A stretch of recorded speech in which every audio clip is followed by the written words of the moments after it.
Cheesy the Podcast, presented by Just Cheesy Productions. Hi there, I'm your host Fondue. And I'm Cheesy. In this week's episode, we're going to learning about cheese. Whoa. We're talking about a 2,000-hour certification. 2,000. We discussed the Cheese Olympics, a championship, a master of cheese, and classes we can all take. Whoa. And of course, we're going to tell a very cheesy joke. Stay tuned for episode Back to School on Just Cheesy the Podcast.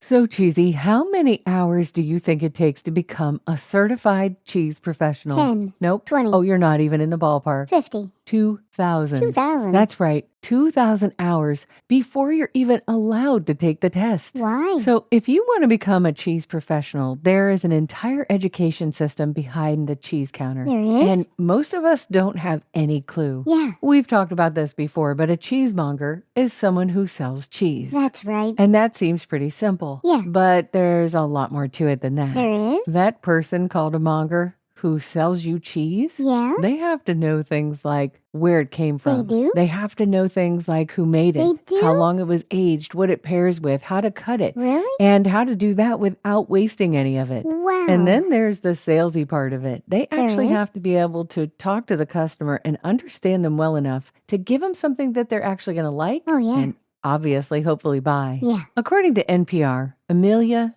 Dalborough described it as helping people navigate the cheese case, Okay. which she said could be overwhelming. Yeah. And her words were that the goal is to demystify it. Nice. Because obviously it's really overwhelming and there's so many different cheeses. So many. And then there was something that kind of surprised me. What? According to CBS Philadelphia, Dalborough pointed out that in Europe, Yeah? a cheesemonger is a genuinely respected career. Wow. I'd say personally, I would compare it to a sommelier. Ooh la la. This is very skilled labor. It just doesn't get called that. Yeah. And these people study like crazy. They do? Obviously, if it takes 2,000 hours to get a certification. Yeah. There's something that's considered the Cheese Olympics. The Cheese Olympics. There's a competition. According to Culture Cheese magazine, it's called the Cheesemonger Invitational. Wow. It started back in 2010. It did? So you have to picture this because in 2025, Okay. this one was held at Brooklyn Steel, which is a warehouse concert venue. Concert? This is a huge event. Yeah. It's actually also a ticketed public event. You can buy a ticket, Ooh. eat unlimited cheese, meet cheesemakers, and watch the competition happen on stage. Why haven't we gone? That is a great question. Maybe we will. Yeah. Anyway, the competition is on stage, and then the crowd chants. They do? Moo,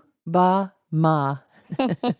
I guess for cow, sheep, and goat. Moo. Right? It sounds like so much fun. It does. But the Invitational is a national competition. Okay. There's also a world championship, There is? of course, in France. Ooh la la. It's called the Mondial du Fromage. Sure. And this bad boy does not disappoint. It has it all. There are 9 challenges. Whoa. There is a written exam. Written exam. A blind tasting, a perfect cut, a cheese sculpture, What? and a plateau, A plateau. which is a 100 centimeter square display built around a theme. Whoa. Out of cheese. The winner in 2025, according to NPR and CBS Philadelphia, was Amelia Dalborough, and she became the first American to ever win. Whoa. She said she did the entire competition with 2 knives and a wire cutter. Whoa. That's it. She trained at the Philly Cheese School in South Philadelphia. Oh my gosh, that sounds so cool. Yeah, it does. And you cannot just enter. According to CBS Philadelphia, you have to win 2 separate competitions You do? before you're even eligible to go to France. Wow. The Philly Cheese School in South Philadelphia is not a sponsor. Oh Nope. my gosh, could you imagine? Yeah. But if they were, their ad would go right here.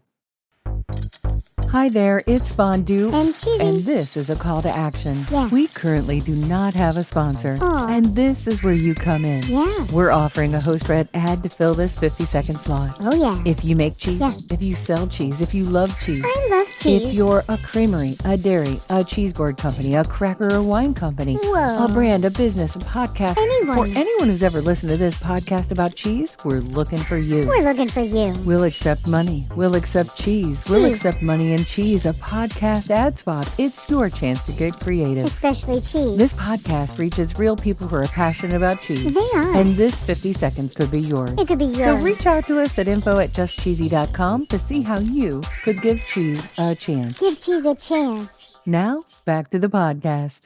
Before you can go to France and compete in international cheese competitions, you have to go to school. Yep. And on the formal education side, the most comprehensive program in the world is in London. It is? It's called the Academy of Cheese. How posh. It was founded in 2016 and it's a nonprofit. Oh. It has 4 levels: associate, Okay. member, fellow, and the top one, The top one? Master of Cheese. Ooh. Of course, level 1 are the basics: sight, smell, and taste. Of course. The history of cheese, how it's made and matured, Yep. and how to taste it like an affineur. Ooh, an Affineur. apple what? An affineur. Affineur. Oh, you want to know what it is, right? Okay. The academyofcheese.org says an affineur is a Affineur? term for someone who practices the art of affinage. Apple what? Affinage is the process of caring for, ripening, and aging cheese. Oh. In French, the word means to refine. Ooh la la. Who knows what it means when I say it? Level Right. 1 basically gets you a certificate and a lapel pin. Okay. But Master of Cheese is very different. Okay. According to the Academy, you complete every level 3 module. Ooh. You have to submit a portfolio of professional experience. You have to do? write a research paper. A research You have to paper? sit for a 90-minute exam. 90 minutes? And you have to pass a blind tasting. What? And you have to get at least 70% at the minimum. A research paper. A research paper about cheese. Whoa. To get an idea of how hard this is, Yeah. the first person ever to reach fellow, which is just below the master,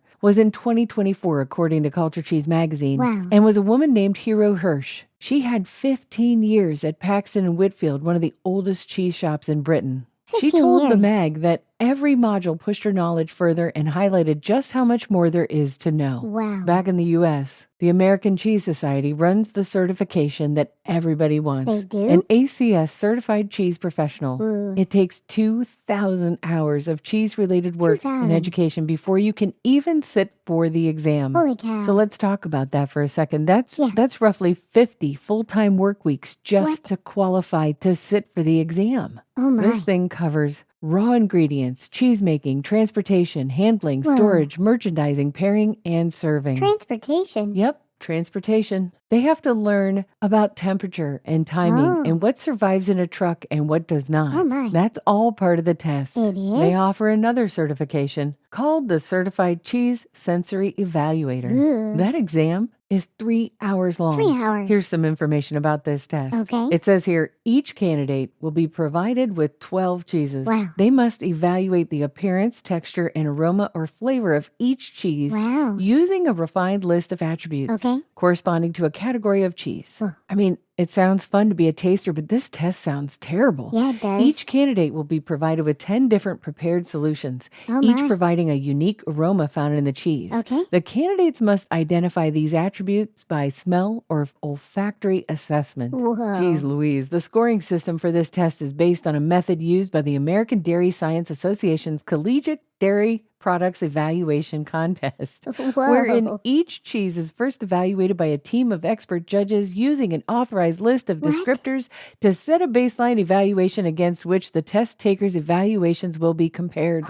Oh my goodness. Yeah. And if these ones sound tough to you, well, Yeah, they do. there is the Wisconsin Master Cheesemaker Program. Whoa. This is the only one of its kind in the Western Hemisphere. And Holy before you can apply, you cow. need 10 years of cheese making experience. 10 years? Yeah, 10 years to apply. Oh, my. But you're thinking to yourself, hey, I love cheese. I want to learn more. Where can I go? Well, Yeah. according to the cheese professor, there are at least 7 that you can go to. There There's one in are? Wisconsin. The Center for Dairy Research at UW-Madison runs short courses in cheese making, processed cheese, cheese technology, and cheese grading. Whoa. Penn State has a course through their food science department on microbiology and chemistry of it. Wow. And you do not need to be an enrolled student. Really? Boston University does a 7-week certificate every spring taught by the man who owns Formaggio Kitchen. That's amazing. Vermont has 2. Yeah? This one might be the best one. Yeah. It's a 4-week sensory program where your final project is a complete evaluation of a cheese you choose yourself. Yes, please. The other Vermont program is run by a cheesemaker named Peter Dixon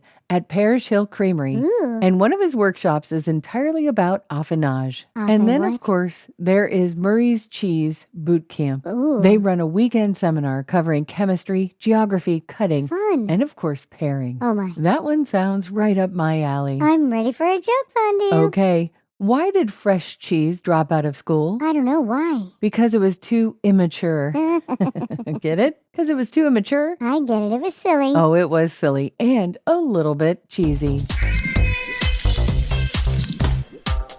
Thanks for listening to Just Cheesy the Podcast, episode Back to School. Thank you. If you're a fan of the show and you love a good blooper, check us out on TikTok and YouTube Shorts where we give you some of our favorite outtakes. And stay cheesy, everybody.